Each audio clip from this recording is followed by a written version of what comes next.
The Tomeo Center was closed as of yesterday. All Gabriel House residents that were at the Tomeo Center have been placed in other living arrangements, whether with family or other facilities. There are still 2 residents at a hotel. They'll be placed most likely later today. Again, any hospitalized residents will be placed by hospitals upon discharge. There are currently now 2 critical patients, I believe at Rhode Island Hospital. I want to thank everybody on this closing of the Tomeo Center, and I haven't thanked them before, and I feel badly about that. But Pastor Tom Mello, who runs the Spindle City Church down there, and Father Rob Nenkovich, who is the pastor at Blessed Trinity Church in Fall River, did an incredible effort in volunteering their time and helping those families. I also want to thank the many local organizations and agencies that came together in this time of tragedy to provide food, clothing, and any services that the residents needed. It's really been an incredible outpouring and show of support for not just the residents, the victims, the families, the fire department, and all of public safety in the city of Fall River, and we're very appreciative of that. I believe that you should know that all public record requests from the Code Enforcement Division have been received and been responded to from the city of Fall River. I ask for your patience once again with the fire department. We're incredibly busy with our duties associated with the fire, and I'm going to try to start to tackle some of those tomorrow morning. I hope I can clear my schedule and get some of that done for you. But I do appreciate your patience with those.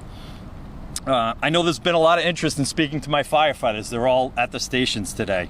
And initially I was very much for that. After having spoken with a bunch of them this morning when I was outside of meetings, I asked that maybe we hold off on that. The emotions are a little too raw.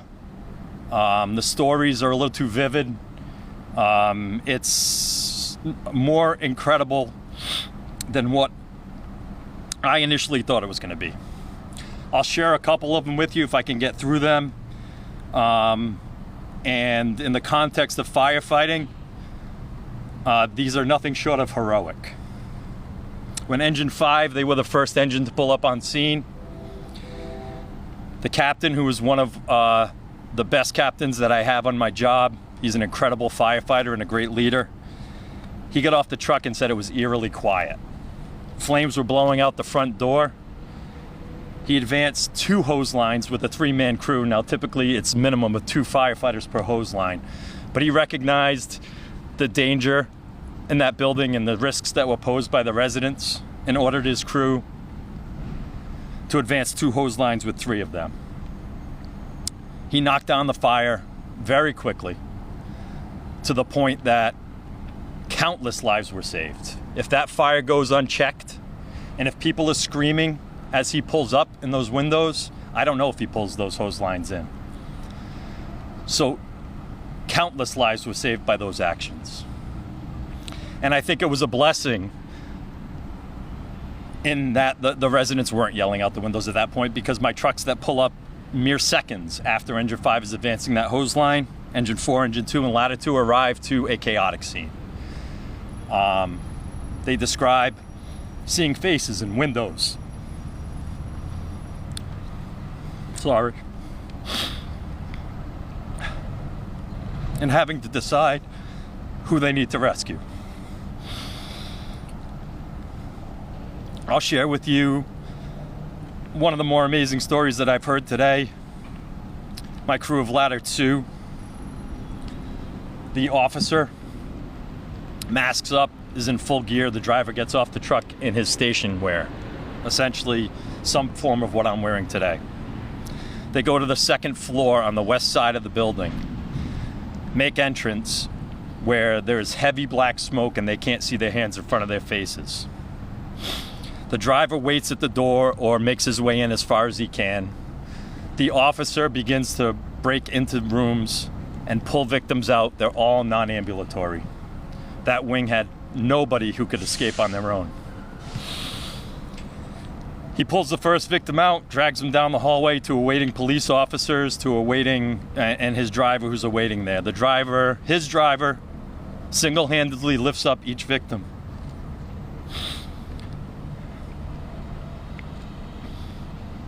puts them on his shoulder, walks down single-handedly a flight of stairs across the street, screams for a medic, and every time somebody screamed for a medic, Fall River EMS was there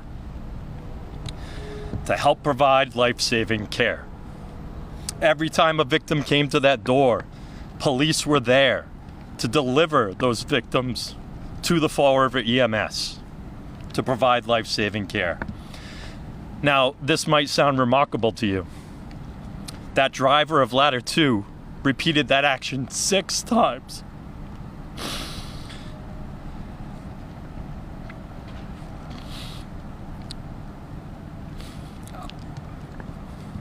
It's beyond comprehension in the room that we were in that had Boston firefighters and firefighters from large communities that were there for peer support.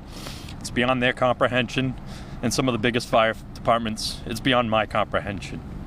These actions are heroic.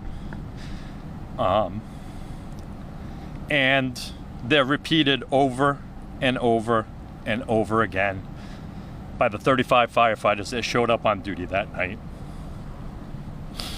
There's no doubt in my mind that that fire was destined to kill 50 plus people.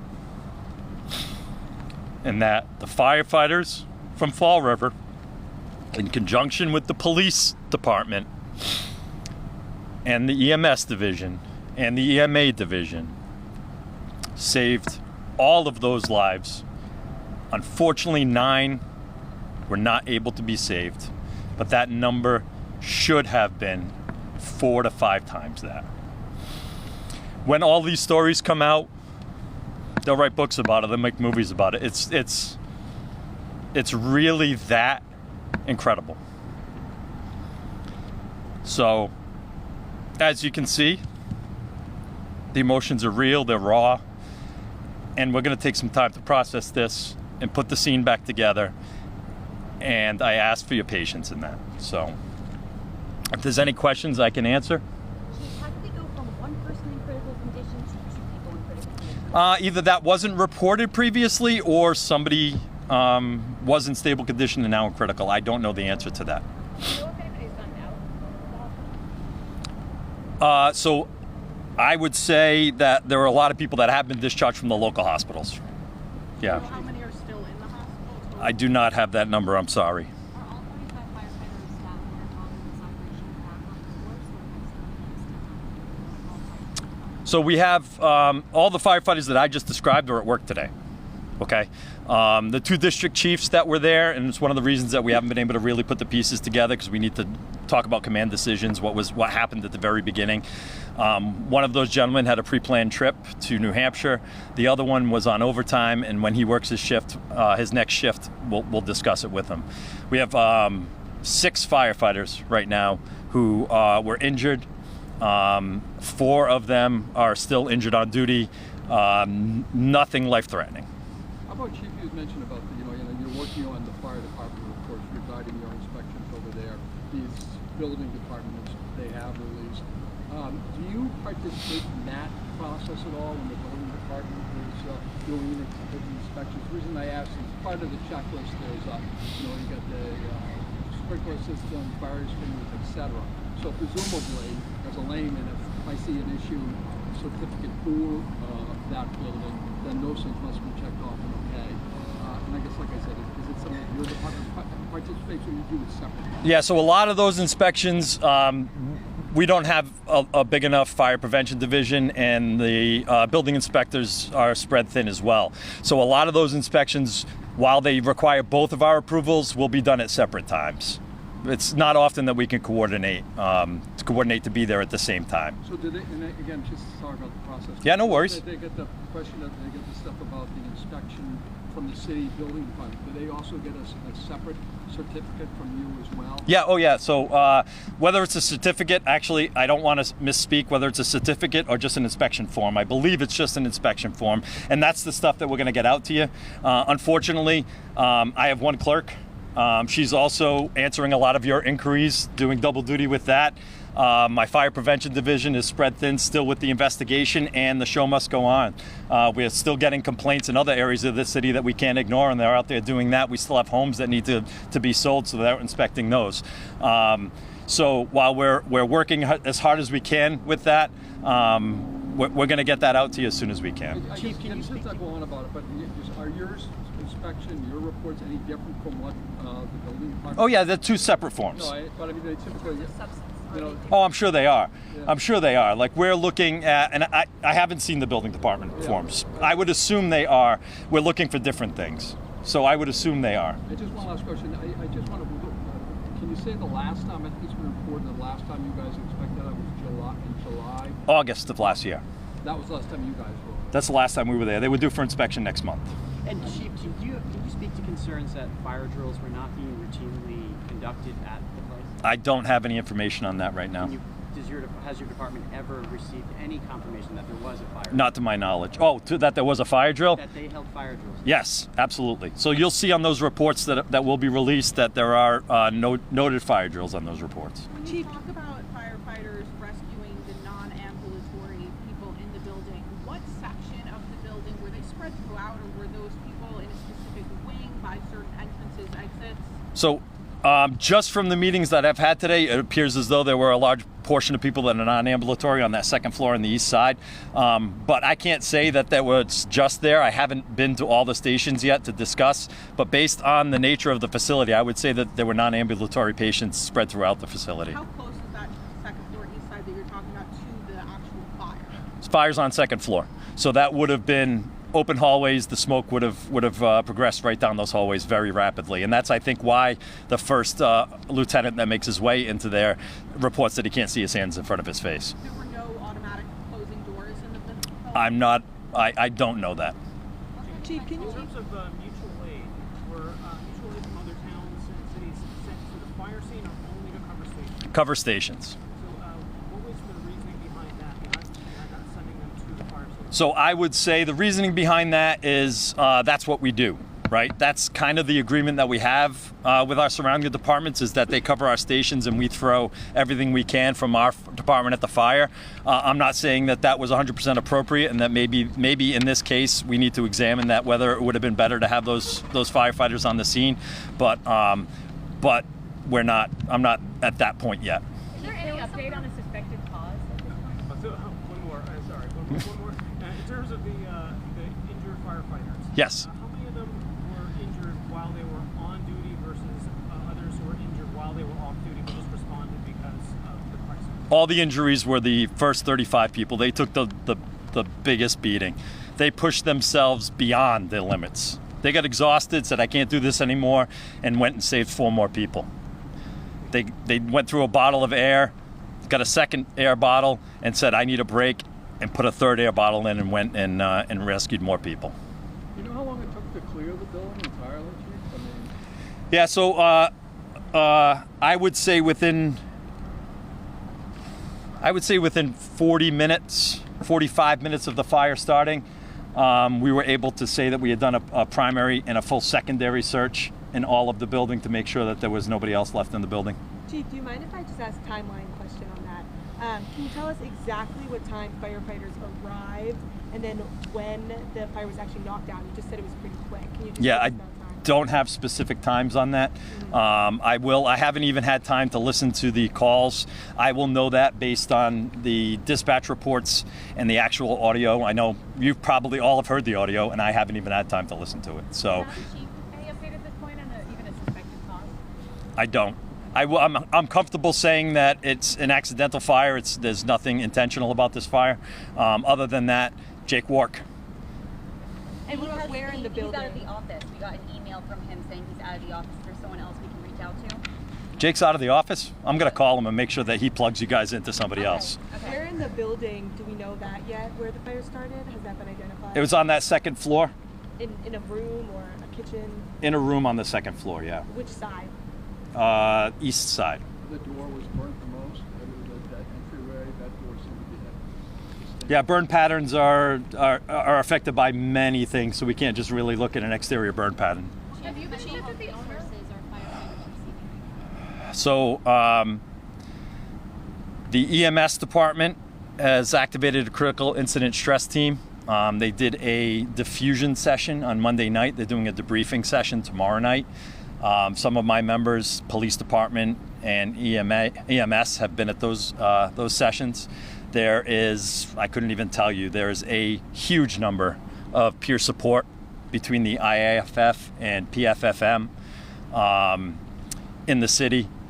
Today, they're at all our stations. I asked them to come in. They're all firefighters, and I asked them to come in to just stand in the room and listen to some of these stories as the guys tell them, because I think it's going to help them help these guys down the line to really have a picture of what was going on at the fire. And I can't tell you enough about the support that I've received from the PFFM, the Bristol County Fire Chiefs, but also remarkably from the International Association of Firefighters and the Professional Firefighters of Massachusetts. It's really been incredible to get that support. That the owner was no longer cooperating. Are you running into that same issue? And if so, what kind of impact does that have? I believe we don't have any contact with the owner. Once the Fall River Fire Department left the building for the investigation, that's all on the state at this point. So Jake Wark, he loves when I say his name up here. So. Chief, yesterday the city of Fall River mentioned that a consulting firm, an outside consulting firm, had been brought into the city. Correct. In February. Yep. Can you tell us more about that? Yeah. Is that something that's going to lead to increasing staffing the way it Yeah. So the previous city administrator, Seth Aitken, in February, he and I had been discussing staffing in the city, advocating on different issues, and with the train coming into the city, the MBTA just came into the city. If you've been down near the battleship, you've seen the construction that's being done down there. That's going to be a huge new development of combination of retail and restaurants and housing. So we thought it was a good idea to hire a consulting firm to take a look at our actual call volume for the last 5 years and project what we might be able to do, where we can meet NFPA 1710, and where the challenges will be in the city for us to continue to do that, to make sure our stations are located in the right places, to make sure our apparatus are responding in the right areas, and to see if we needed more manpower in any of those stations. We've been working at the fire department closely with the consultants. They've been here numerous occasions to kind of fine-tune some of the numbers and station locations and things like that.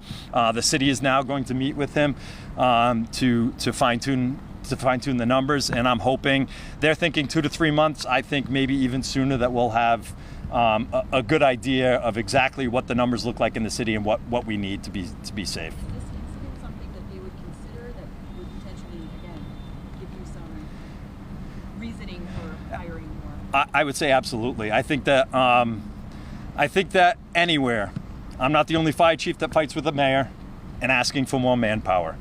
I think that there's a lot of mayors right now that are looking at this situation going, I have 20 of these in my city. Maybe I need to wake up and listen to the fire chief and see what I can do to increase the manpower. Chief, any indication how safe the building was prior to all this? Have you been called there at all before? I believe that the police had the most contact in that building, followed by EMS. Fire, we did have some contact in there, but nothing alarming. I would say that the building department would have been the ones that would have received any complaints in that building. We don't have any complaints. There was reports of one elevator being out of commission. Do you know if that's true? I don't know. I don't know. I don't have any reports on that. When it comes to other assisted living facilities across Fall River, Yep. are there things you would like them to be doing and keeping in mind now in light of what just happened? Yeah, I think that the message to any nursing homes or assisted living facilities is to be vigilant about your fire plan, to really focus on the patients and who can move and who can't move, who's going to need the most help, and to really focus on training and maybe adding extra fire drills for the time being, just to really make sure that everybody's ready to go in the event that the alarms go off. How many fire drills per year should assisted living facilities? All right, I did. So I don't know about assisted living facilities. I unfortunately, I'm not well versed on that. I used to do nursing home inspections when I was the district chief, and they are required to do 2 per shift per quarter. Nursing homes. Nursing homes and hospitals, 2 per shift per quarter. We've heard from several family members, residents, that allegedly the two people who were on shift working that night left the building first without helping. Do you have any information about that? I do not. I'm sorry. Chief, can I ask you a quick question about, so I know this building built in 1964. Mm-hmm. Were some of the building and fire code requirements grandfathered in, meaning because of its age, the regulations wouldn't apply to it because of how old it was? I can't answer that again. I would ask Jake Wark on that. It was originally built as a hotel, and it became an assisted living sometime in the 90s. And I can't speak to that. Was before I was on the fire department. That was when I was in high school. So with Dan. So I can't speak to that. I'm sorry. One more question. Can you kind of explain why the fire inspection reports are taking a little bit more time than usual? Are we talking about just a PDF or is there more stuff? No, I wish they were PDFs. All right, so we just partnered with a company called Pryer. We figure our commercial compliance in the city of Fall River based on properties that we know was probably 50% in being able to inspect them and get those reports. This company called Pryer is going to get us up to 80-90% and digitize all of those reports for us.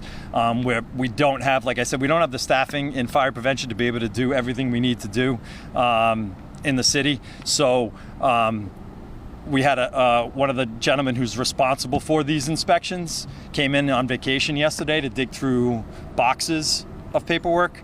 But outside of that, it's mainly because we just don't have enough people to process these and get them out. All right, and you said hopefully we'll get those pretty soon. I'm thinking tomorrow morning it's going to be, after I'm going to go to the stations today, and then I got to get away tonight for a little bit, and then tomorrow morning I'm going to come in with a fresh head and hopefully start processing some requests for you guys. And I'm sorry, Thank you. Do you believe that the Gabriel House was holding the required number of fire drills, or is that still under investigation? I have no way of knowing that right now.